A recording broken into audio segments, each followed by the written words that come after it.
When I was 10 years old was the first time I got drunk.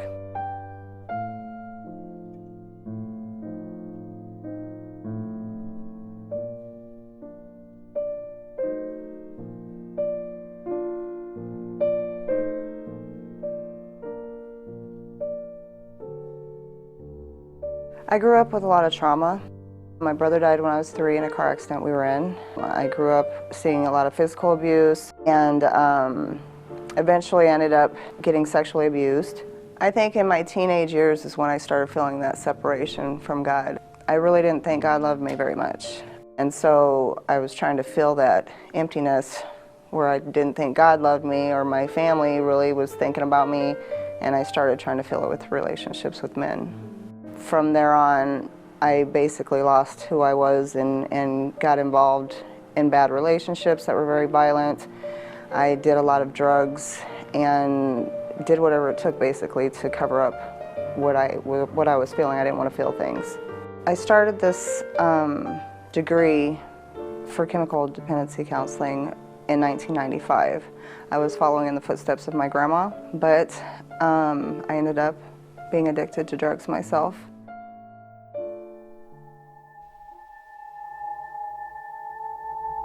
I was getting behind on my bills pretty heavily, and so I decided that, you know, a lot of people out there sell drugs and they get their stuff taken care of, so I made this decision to sell drugs.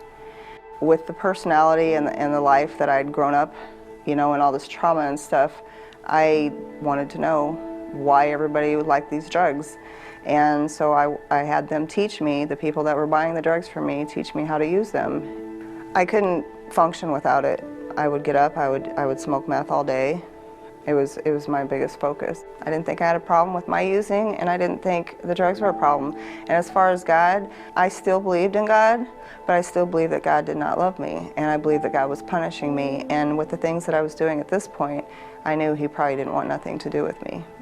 I eventually had to go to one of my friend's house and sell her some drugs, and I went over there and I spent probably 45 minutes getting high with her. My boyfriend at the time was acting really funny, telling me once we got back to get my drug paraphernalia out of the house, and he finally let me in the house. So I went in and I was taking a shower, and while I was taking a shower, he told me the police were surrounding the house, and I didn't believe him. And it wasn't until they had me out of the shower and I had gotten dressed that they served me with this warrant that said the United States of America versus me, that it really hit me that, you know, it didn't matter if I had drugs on me or not. They had this warrant, and it was big. I knew then I was in a lot of trouble.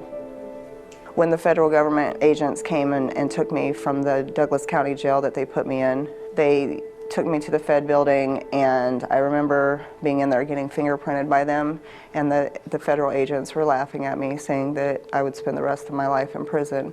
And I remember at that time thinking, no, I won't, because I already knew that I was going to kill myself.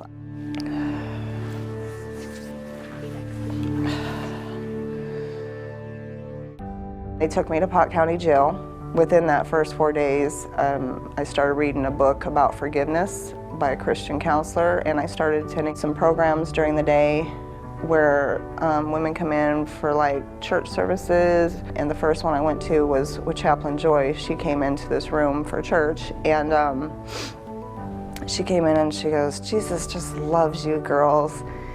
And I remember thinking, oh, that is not true. You know, I just thought, you know, she's crazy. Jesus does not love me. I think there was just a total surrender in me. I just gave up. I just gave up fighting whatever was happening with me. I just gave up. And I started feeling God's presence, probably truly for the first time ever in my life. It just changed everything. The ladies, they just had such a heart for us women. And I've really noticed that specifically with Chaplain Joy. Every time I went to those Bible study classes, I could just see this aura around her of love. My relationship with Jesus became so solid, and I had such a love and a hunger for Him that when other women came in, I could see their brokenness, and I would sit down and I would talk to them. I went from looking at 22 years for the actual sentencing down to 2.5, and I believe that was just God working on the prosecutors' hearts and the judges' hearts. Since I got out of prison, I went back to college. I graduated last year in May and got my chemical dependency counseling degree.